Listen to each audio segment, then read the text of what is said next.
Evening, everyone. And today, nag-crave ako talaga. Na-miss ko yung turon. I'm gonna show you my recipe. Since abroad, it's kind of hard to find saging na saba. So, thought of using another or a different fruit, which is yung ating apple. So, the first step is I will peel my apple. I'm gonna cut this into cubes later on.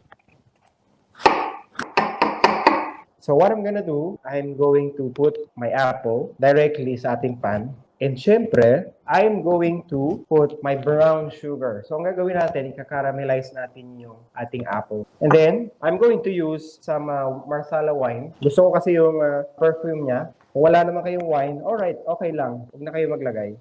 Syempre, gagamit ako ng cinnamon sticks. This one works really well with the apple. Let it caramelize lang, guys. So, ayan. Just gonna mix it up very well. And I'm going to add pa some lemon juice para lang hindi sobrang tamis ng ating apple. So, a few minutes, ready na itong ating apple.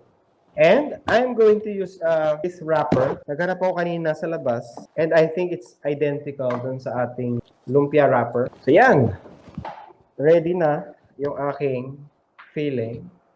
So, meanwhile, I'm gonna do my paste. Para mamaya, ito yung ating gagamitin para magdikit doon sa ating wrapper. It's only a mixture of water and flour. I'm gonna heat up my pan or my pot. Then I'm going to use some olive oil. So, mayroon na akong pinipray kanina, guys, na apple. Kasi nga, sabi ko sa inyo, pag mainit, may tendency na masira yung inyong wrapper. So, gonna put it here. Okay, I think that's enough. So, lalagay ko lang yung ating paste kanina. Okay, so I think I'm going to start frying. So, dahan-dahan lang natin siya i-fry. Kasi ano naman siya, guys, luto na yung kanyang filling. So, ang talagang niluluto na lang natin sa kanya is yung wrapper. So, of course, kailangan tagalin natin yung excess oil. Oh, wow. Look at that. Golden brown. So, well caramelized and maganda yung kulay ng ating turon. So, ayan. Ngayon, ipi-plate na natin siya. But, sabi ko sa inyo, maglalagay tayo ng pistachio nuts. So you can use any kind of nuts you want, like almonds or peanuts. So I love the color. Look at that. Look at the color. I hope you like it. So, gusto ko pakita sa inyo yung loob. Ito niyo siya, yung caramelized apple. Wow.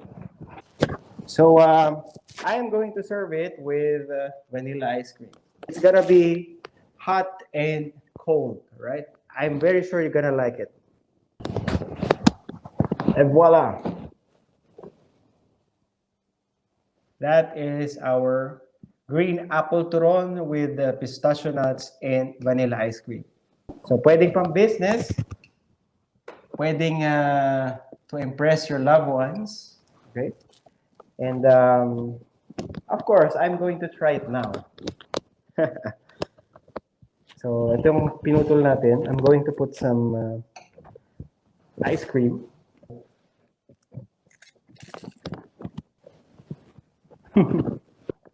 Wow.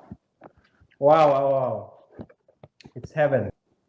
Parang very similar doon sa saging na saba. Promise, I swear. Sorry guys, hindi ko kayo pwedeng pakagatin. But I suggest you to try this at home. So good. So guys, maraming salamat. And that's it for today, I think. And maraming salamat guys. Adley, my sister, I love you all guys. See you guys tomorrow. Same time, same place. Goodbye.